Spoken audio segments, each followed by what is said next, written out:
Hands up if you've said, I hate having my photo taken. Or, I'm just not photogenic.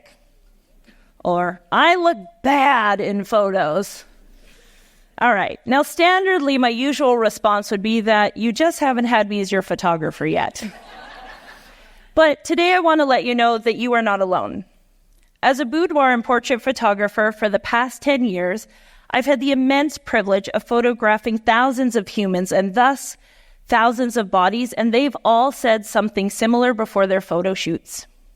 And this got me thinking, if everybody thinks they look bad in photos, regardless of their size, shape, age, gender, then maybe it has nothing to do with photos at all. So I started to collect some data on the images that people struggle with the most, and I was able to come up with a handful of reasons why people think they look bad in photos, and I'm going to share 5 of those with you today. Now, have you ever heard your voice on a recording? Or on tape, as we used to say back in the day? Right. The same thing that makes you cringe when you hear your voice on a recording is the same thing that makes you cringe when you see yourself in a photograph. Essentially, your brain is being presented with a reality different to the reality it has come to know the most. Reason number 1 why you look bad in photos is that you've been looking at a reflection of yourself your whole life. Whether that's looking in the mirror as you brush your teeth in the morning, checking yourself out in the shop window when you walk by, or plucking that rogue chin hair in the rearview mirror of your car. The ladies know what I'm talking about. Your brain gets a pretty clear idea of what you look like. When you see a photograph of yourself, however, you're seeing the reverse or the flip of that. And it can be a little uncomfortable. But uncomfortable doesn't mean bad. It just means that it's different than what we expected because the majority of us are not symmetrical in our facial attributes. Just a few weeks ago, I had a client that I showed this beautiful portrait to. And immediately she said, "Oh my God, I look just like my uncle." So I explained to her what I just explained to you, and I asked her, would it be okay for me to flip the photo so you can see what I'm talking about? As soon as I flipped the photo, you could see her whole body relax, her face relaxed. And she said, "Oh yeah, that definitely looks more like me." To which I responded, "That's also probably what your uncle sees when he looks in the mirror." Contrary to what you want to do when you think you look bad in a photo, the way to overcome this is to actually look at yourself in photos more, because this helps your brain understand that both realities are true. Now, the second reason why you think you look bad in photos is that you may not resonate with how you're being portrayed. For example, those of us that are socialized as women, we learn pretty early on that our value and confidence is found in our appearance and ultimately our sex appeal. So I figured as a boudoir photographer, I would help women find their confidence through sexy photos. And it worked for many, but it didn't take me long to realize that not everyone feels confident the same way, and not everyone wants to feel sexy at all. Imagine my surprise when I realized I was asexual, meaning I find sex to be kind of boring and like doing the dishes. I would never find my confidence in photos where I'm looking sexy. Sure, I can understand that these photos are technically beautiful, but I don't see myself in them, so they're uncomfortable because it feels like I'm playing pretend. Once I was able to lean into my identity, however, I was able to start to ask for and create photos that resonated with how I wanted to be seen and, more importantly, how I wanted to feel. This allowed me to relearn what I look like when I'm confident. So the next time you find yourself thinking you look bad in photos, I want you to get curious and ask yourself the question, what specifically am I struggling to accept about this image, and does it have anything to do with how I'm being portrayed? If you can switch from judgment to curiosity, not only are you going to release the shame of looking bad in photos, but you're going to be able to explore your photos and ultimately yourself from a new perspective. So by now, you can probably start to see that looking bad in photos has less to do with how you look and more to do with how you think. And reason number 3 is no different. And this is that you've taught yourself to hyperfixate on your insecurities. Anytime a client would come in and tell me she hated her stomach or didn't like her arms or her chin, I could predict which photos she would struggle with the most. Whenever you look at photos of yourself, you might find yourself hyper-focusing on whatever your current insecurity is. We all do this, even us body image educators. A few years ago, I was returning home from a trip to Vegas with my creative friends, and I was scrolling through the photos when one photo just stopped me in my tracks. All I saw was this, my stomach. Suddenly, everything that I had heard about what it means to be a woman with a stomach came rising up to the surface. Some of the most negative things I hadn't heard in a really long time were just telling me this was horrible. In fact, I almost deleted the image. However, because of the work that I do and have done as a body image educator, I was able to collect myself and realizing what I was doing. I took a deep breath, centered myself, and once again got curious, realizing that my brain just needed me to help fill in the context. I asked questions like, who was I with? What was I doing? And more importantly, how did I feel the moment this photo was taken?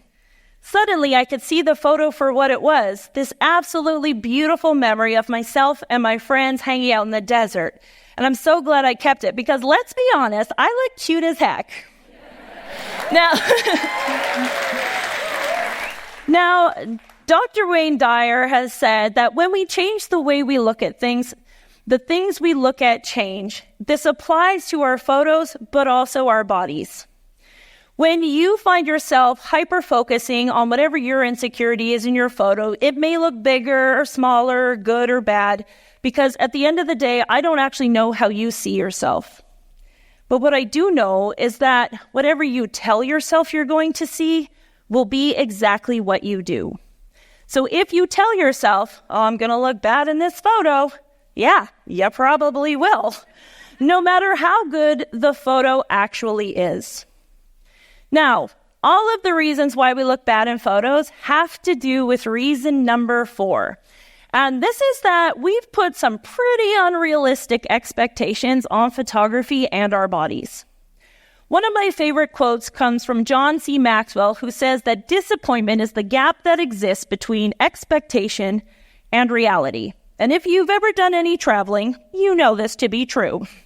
But the thing is, bodies and photography don't care about beauty standards, but we expect them to. Bodies are just biological organisms responding to a series of inputs, outputs, and genetics. Their whole job is to basically get you from point A to point B, keep you alive as long as possible, and they don't care what you look like doing it.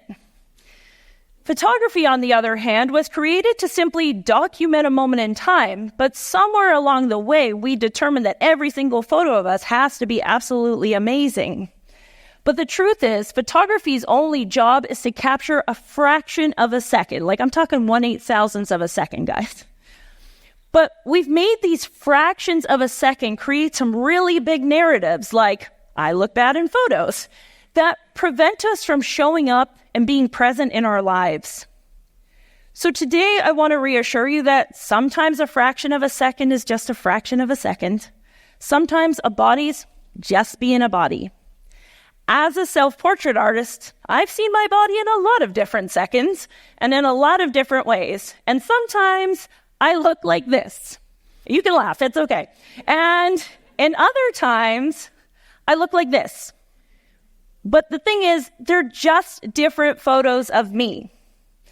They're not good or bad or right or wrong. They're just different documentations. I've just been taught that one series of these images should make me feel less confident simply because it does not live up to the expectation of what makes a photo or body good. Now, that brings us to our last and final point, reason number 5. As you can see from these photos, we have unlimited angles. Yet somewhere along the way, we've decided that certain angles are better than others. And for this one, I actually need some audience participation. So if you do have your phone with you, pull it out. Pull out your phones. You can turn it on. All right, we're going to open the camera, and I'm going to get you to take a selfie. So we got some good studio lights. I do anyways. Find your angle. Look good. Beautiful. If you came with someone, feel free to be in the photo together. You're documenting a moment in time. Beautiful. Once you're done with your selfie, don't put your phone away because we're going to do a second photo. This time you're going to take your phone and put it right to your chest. And you're going to look down. We're still smiling because we're having a good time. Down here, not out here, over here. And we're smiling. Beautiful. You look amazing. Now, between picture 1 and picture 2, if we're being radically honest, which picture do we like the most? 1. Between picture 1 and picture 2, if you had to post one to your social media today, which one are you realistically choosing? 1. Now, between picture 1 and picture 2, did all of your accomplishments and achievements disappear? No. Between picture 1 and picture 2, did all of your love, passion, creativity, and brilliance just vanish? No. And between picture 1 and picture 2, what angle do you think your babies, your children, your grandchildren, and your pets see you at the most? 2. We're not done yet, folks. And do they love you any less because you have a double chin or shadows under your eyes? No. The truth is, nobody that loves us unconditionally actually cares. All angles of you are worthy of being photographed simply because you are worthy of being photographed. Beauty standards have done such a good job of conditioning us to believe that there is a right and wrong way to have a body. So it's no wonder we put all this pressure on how we're going to show up in photographs. But this pressure is preventing a lot of us from showing up in photographs with and for the people we love the most. This past weekend was the 17th anniversary of my dad's passing. And when I look at these photos, do you think I see his double chin or his receding hairline or wrinkles or whatever his insecurity was? No. I see my dad being my dad. Your people just want to see you being you. So I want this to encourage you to take all the photos of all the moments and just recognize that they're simply different documentations of this one wild, magic, amazing life of yours. And maybe, just maybe, you don't actually look bad in photos. Thank you.